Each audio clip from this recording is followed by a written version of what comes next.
Hello everyone, welcome to this video of No Python Bytes. Let's learn Python together.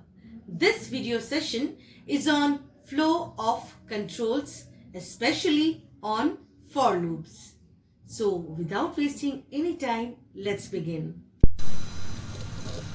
So let's see the contents, that is the learning outcomes which we are going to learn in this video.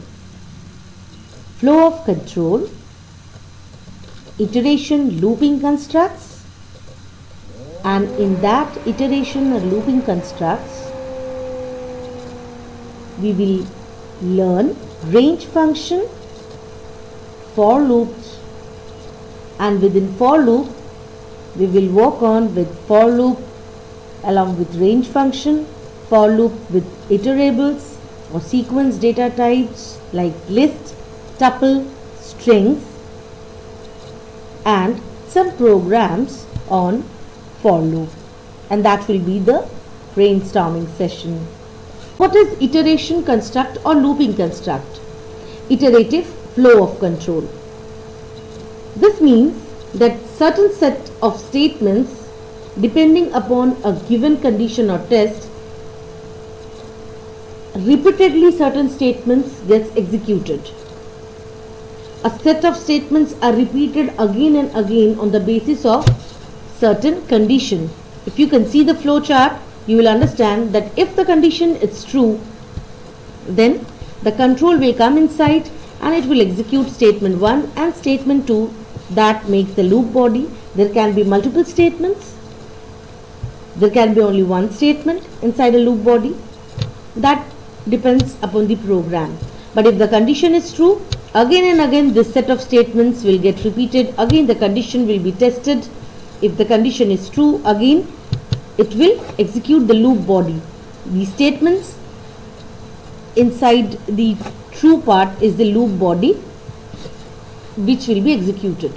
And at a certain point of time when the condition becomes false, it will come out of the loop. So this is what a looping construct is. There are basically two types of loops, for loop and while loop in Python. So let's move on and we will concentrate on for loop in this video. So let's see the iterative or looping construct where we have for loop and while loop. Now imagine the Dumbo of our Dumbo working model. Dumbo doesn't know what to do, and a situation is given to Dumbo where a road is there, and along the road, that is a circular road, a loop kind of a road is there, and you ask Dumbo to start his car and move along the road 10 times. So this kind of a loop, when Dumbo doesn't know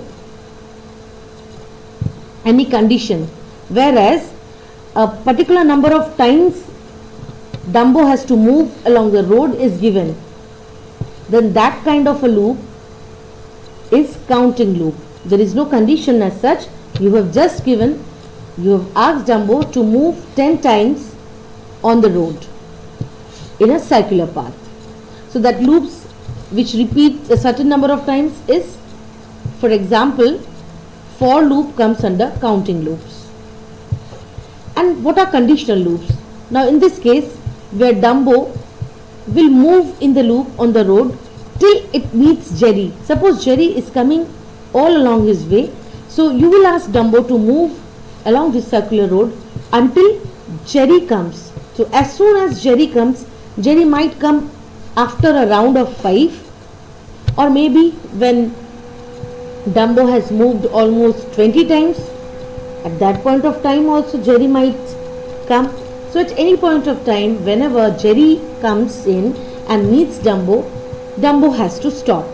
Now this kind of a condition, when you are giving a certain condition that until a certain thing happens, the loop will keep on moving. So this kind of loops are known as conditional loops. An example is while loop. Let's move on. Now before we move on to the counting loop, that is for loop, let us learn range function. Range function in Python generates a list, a special sequence type. A sequence in Python is a succession of values bound together by a single name. And some Python sequence like iterables, which we have learned earlier, like strings, lists and tuples. We can generate sequences using range function, and this range function is used especially with for loop. Now how the range function works. Range. In range we give a lower limit or an upper limit. Now this time Dumbo knows that it has to move how many times in the loop. So when you are giving a lower limit and an upper limit, the condition is it will start from the lower limit and it will move till upper limit minus 1. So if we consider L as the lower limit and U as the upper limit, so it will start from L and it will work and move on till U minus 1. So let's see some example. Range 0, 5. So it will give 0. It will start from 0. By default, it always starts from 0, and the default step value it takes as plus 1. So 0, 1, 2, 3, 4. And then range 5, 0. It gives an empty list because it doesn't know. It is starting from 5, a higher value, and it has to move till the lower value 0. The values are the 5 is greater than 0, so it doesn't know how many times it has to take a step, whether it's plus 1 or minus 1, since it by default takes plus 1 steps.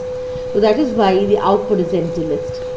And range 12, 18, it will start from 12 and it will move till upper limit minus 1, that is 18 minus 1, 17. Now some variations in range function. Let's see.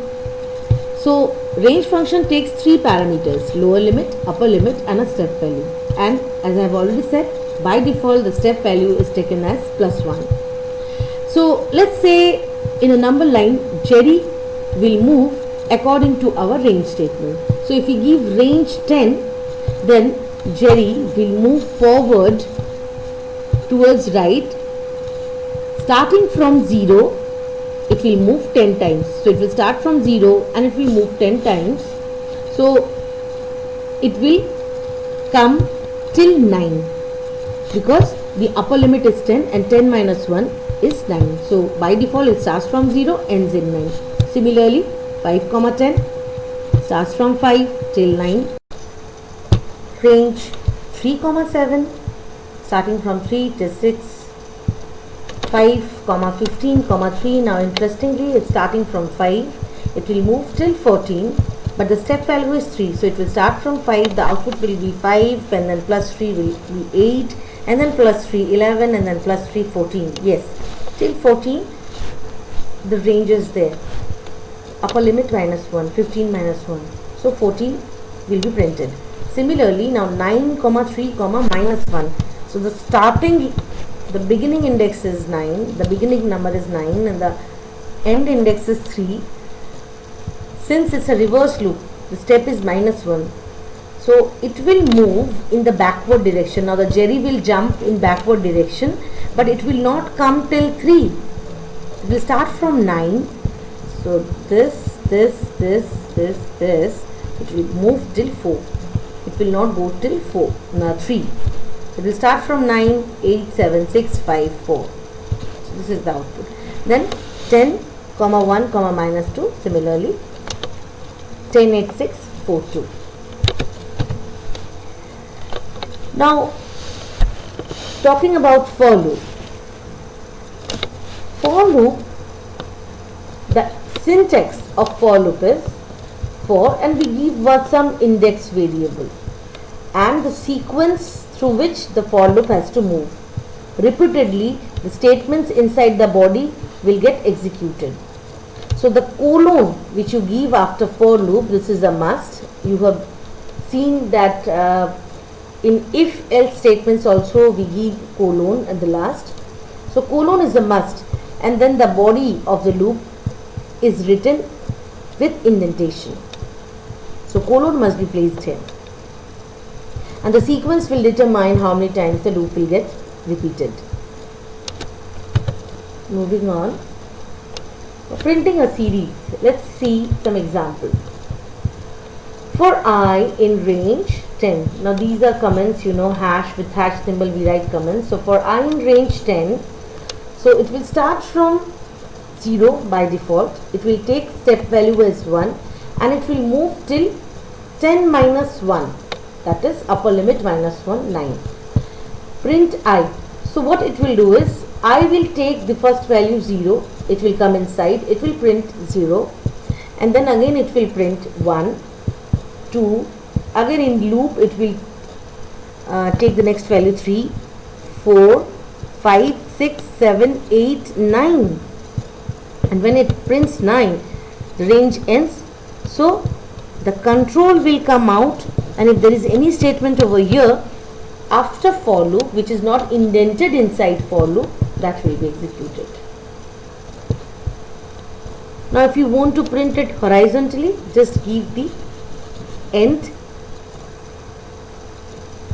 equal to, mention the parameter of end as a space, so it will print horizontally the same values.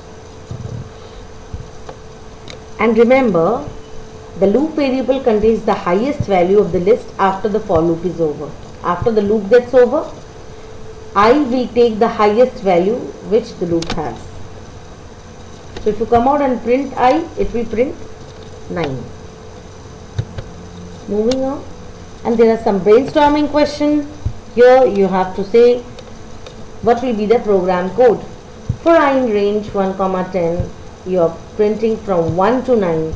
Now you are giving the lower limit, the beginning limit is 1 till 10.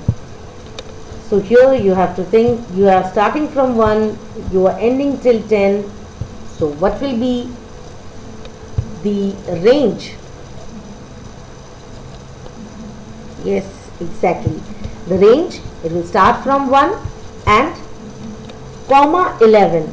The upper limit you have to give 11, then only it will move till 10. Similarly here, can you tell what is the output for this code? 1, 11, 2, if the range is this? Exactly. It will start from 1, it will take a step of 2, till 11 it will move. But not 11, remember, 11 minus 1, that is 10. So it will start from 1 and then plus 2, it will print 3. So the first value it will print 1. Let us start from here. In the number line, let's see what Jerry gives us. 1, 3, 5, 7, 9. It will not take 11. So till 9 it will print. Exactly. In the same way, you can go through these codes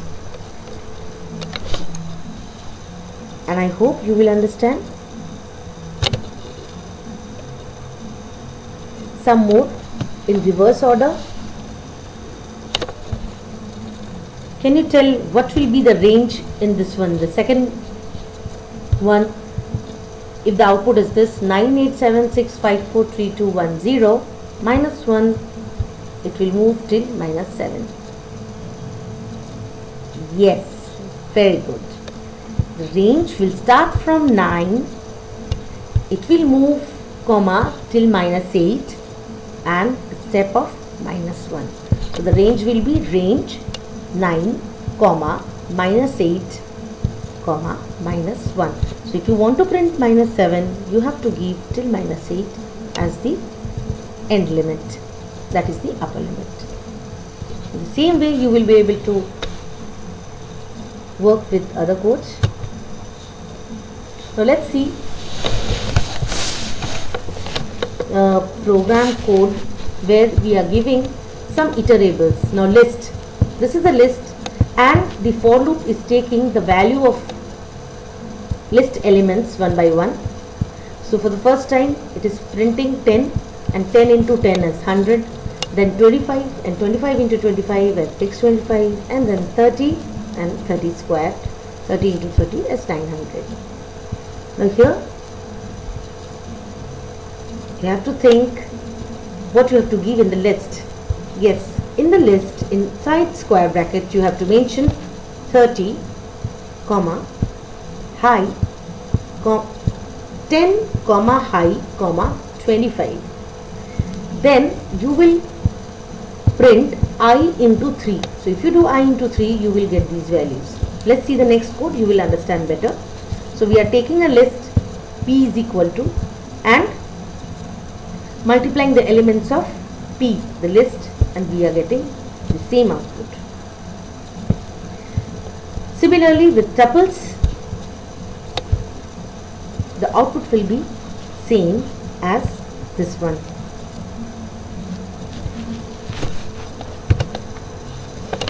And for string also it does the same, but in a string every character is considered as an element of the sequence. So first time it will take S, it will multiply S with 4, so S it will print 4 times, then T it will print 4 times, like this it will give the output. Now one problem for all of you. Write a program to find the sum of n natural numbers. So first let us find a solution algorithm for it. Sum of n natural numbers. So you will take a number n from the user and you have to declare a variable sum with a value where the numbers gets added.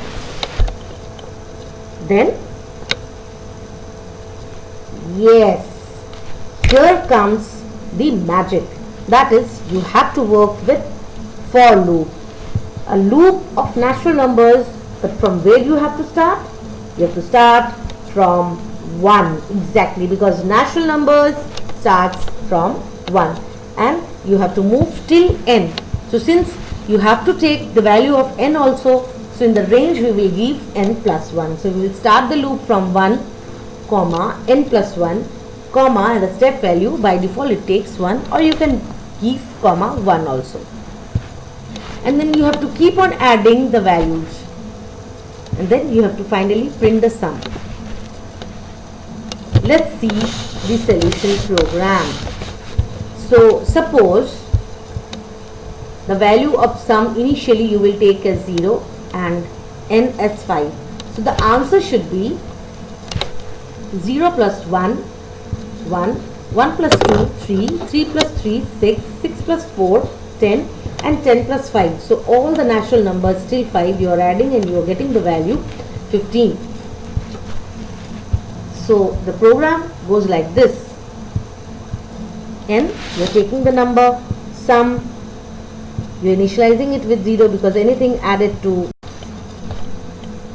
0 is that number itself, and you have to run in a loop. And as you have already said, the loop will begin from 1 and till n plus 1 because we have to take n, the value also.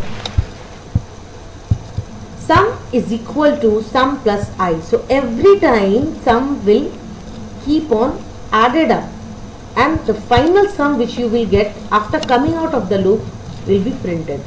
So let's see, if the input you have given as 6, you have got output as 21.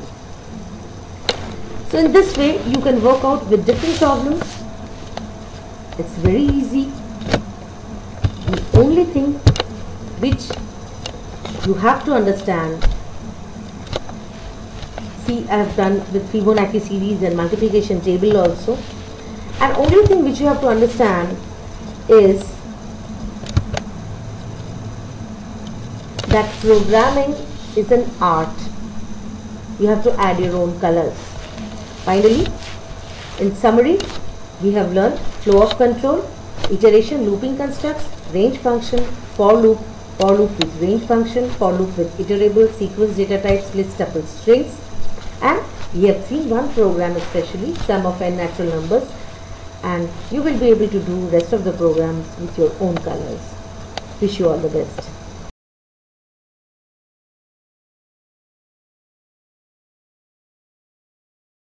Thank you. I'm so glad that we all have met again and learned together flow of controls for loops.